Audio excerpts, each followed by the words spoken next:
Okay, so here's the summary. We have finally reached the last guide going over the Bayonetta 3 weapons. And to end things out on, we're going to be talking about Viola. So, Viola is the side character of this game. She is often referred to as the Nero to Bayonetta's Dante, considering that in the lore of this game, she has still yet to develop her Umbran skills to their fullest max. So that means she only has one weapon, being her Mab Dachi sword, her Bulkis darts, her only projectile, and her Cheshire demon, her only demon. So, with that being said, despite all of these things, Viola is still a pretty decent character. And so, first of all, let's see, I need to put this on. So the magic is unlimited. Alright. First of all, Viola has two different attack modes, sword mode and barehanded mode. Sword mode is going to be your standard mode. Punches, as you can see, are basic sword swings, and kicks, in this case, are sword throws, where she throws the sword out like a boomerang. Now, unlike Bayonetta and Jean, who both get witch time through dodging, Viola has to get witch time through blocking, which is kind of hard to wrap your brain around, especially since you get Viola in Chapter 5, so it can be pretty hard to remember that R on your controller is your witch time button, and she still does have a dodge, but it's not used a whole lot. Or is it?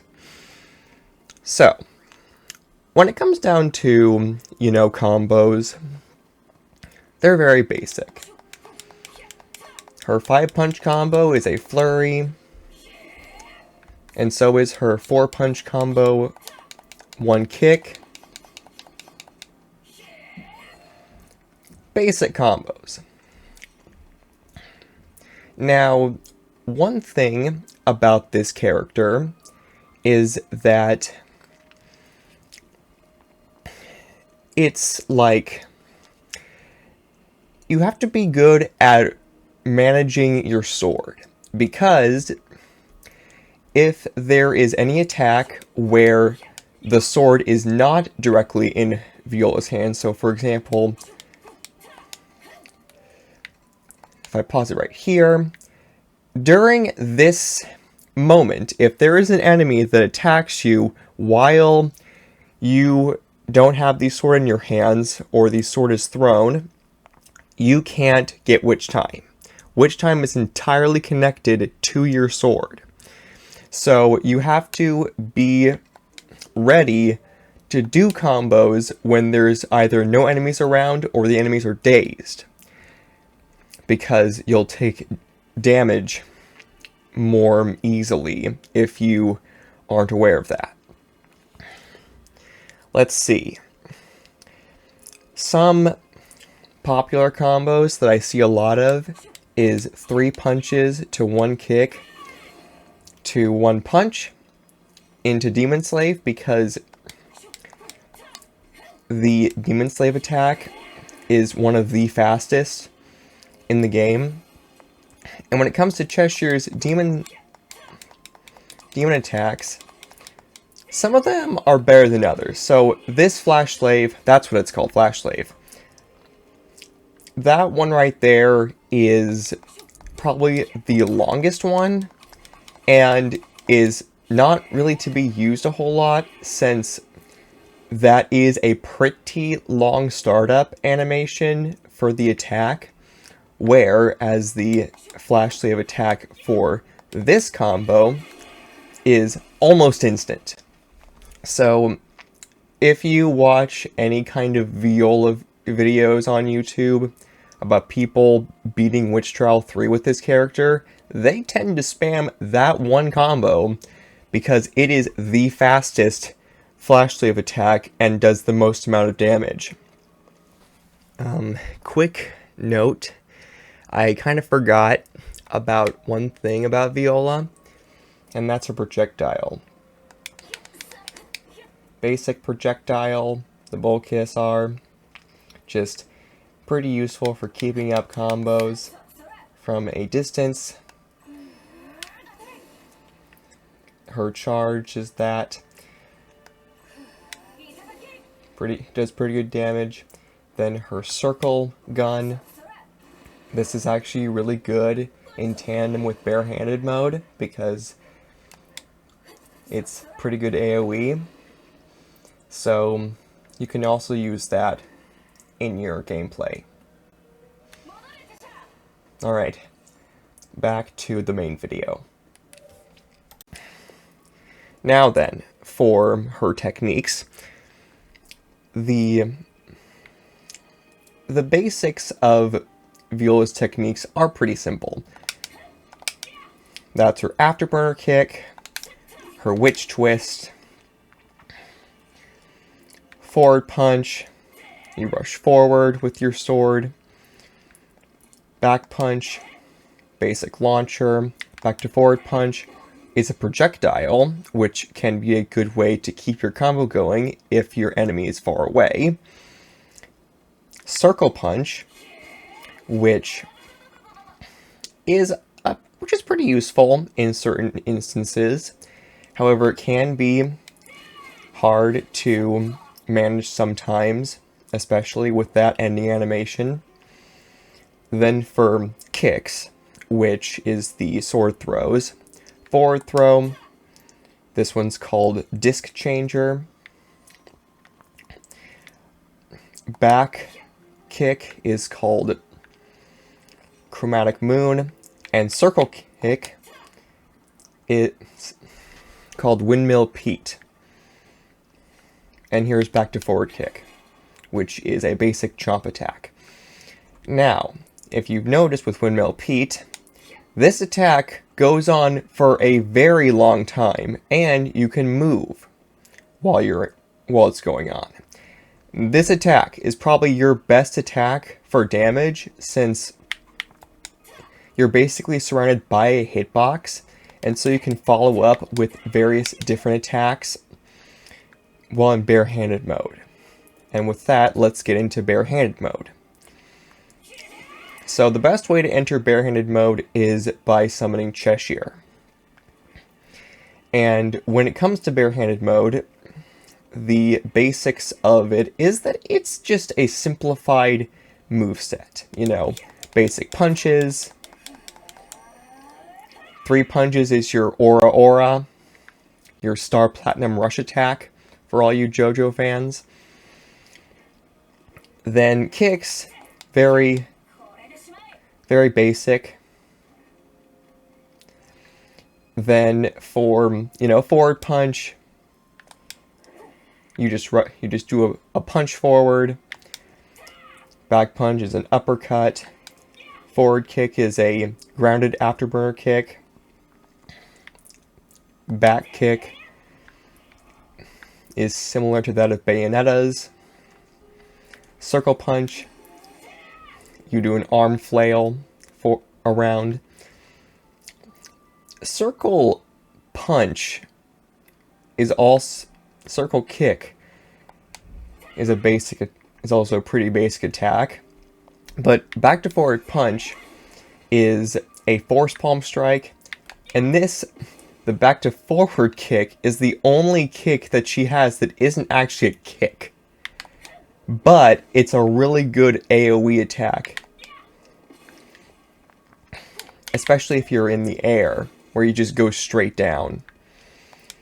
As for other attacks, punch to a kick,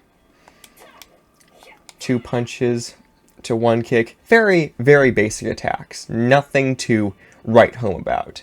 The reason for this is solely because while you're in Demon Slave mode, or if you're in barehanded mode through one of the techniques from the sword, your main objective is just surviving, because the thing about Cheshire is that unlike all of Bayonetta's demons, where you can, use them directly and physically make them do attacks, Cheshire is a type of demon where it's like if you're constantly always equipping the nucleus of Talos accessory to your character. And if you know what the nucleus of Talos is, but I'll show it anyways, this accessory basically it makes their demons do whatever they want when they're equipped with it. So that's the thing about Cheshire, is that you basically always have the nucleus of Talos equipped, and if you want to get the most out of Cheshire, you have to leave it up to the computer. And that's exactly why Viola has her bare-handed mode. And remember how I said that there's no use for dodge? Well, you could say that there is a use. You can still block in this mode, but you can only absorb one attack. And dodging is actually really good for this style, because at the very least you have an easier time dodging attacks.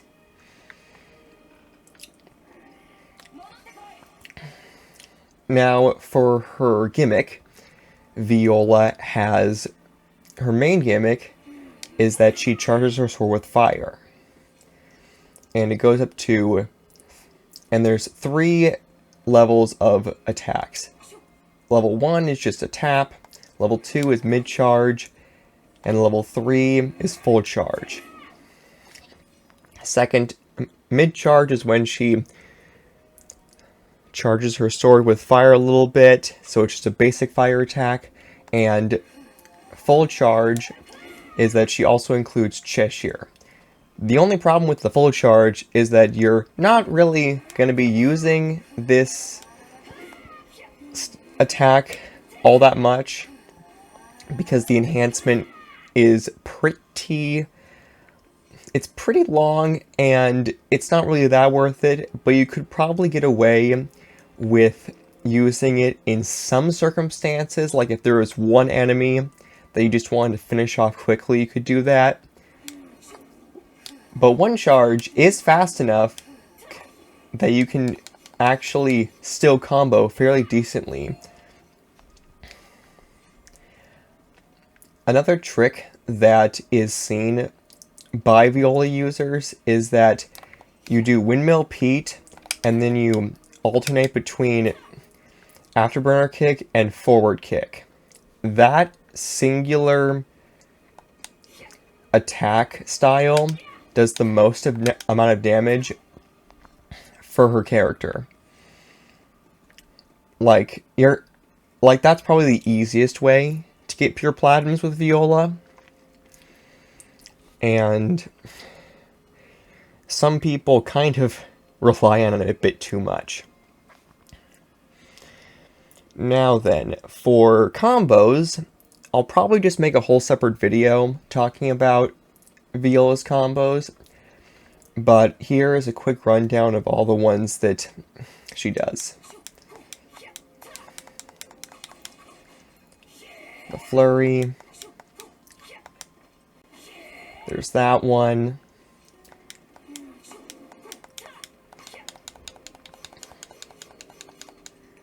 This one.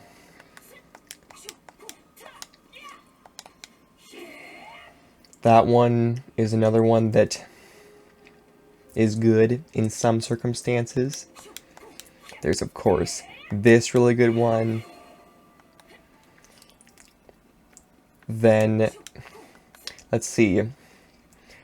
In terms of punch kick punch attacks, they aren't exactly that useful, since Cheshire is kind of like your defining force for Viola. but it can serve as like a multi-hit in some circumstances.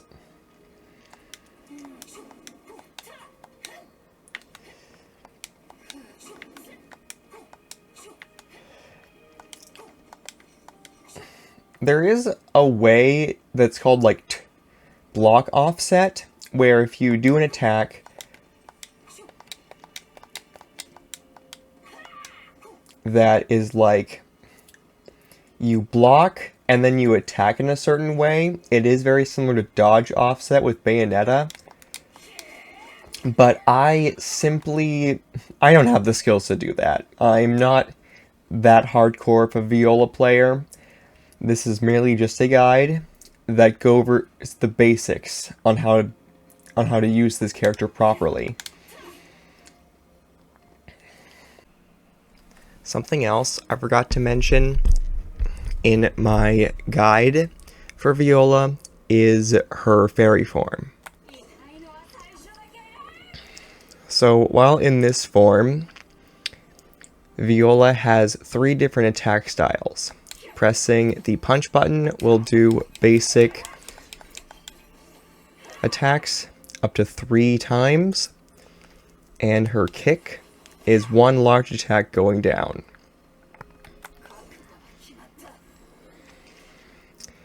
Now, the one thing people use her fairy form for is her projectile. This is the best projectile in the game. Like, it can stun enemies, it does great damage, it's just everything you'd ever want in a projectile. But keep in mind that even if you are in fairy form, you can still take damage. Which is kind of dumb, because sure you can dodge, but it's like there's still some things that I feel like could have been better for this form, but the projectile is basically this form's only purpose. Alright, now we can go back to the video. So yeah, all in all, Viola is a pretty solid character once you understand how to play her correctly. She can be a bit hard to control sometimes, especially if you are not used to blocking with her sword to get witch time, but the main method is to just practice. Just practice this character a whole lot, because eventually you will be able to play this character pretty good, and they will be a great character to just use and to experience. So yeah, that's pretty much it for this guide. With that, I can finally move on from these guides, my Bayonetta 3 guides, from this portion, and finally get to my tier list, which will be the next video. So remember to like and subscribe, as it helps a lot, and I'll see you all later.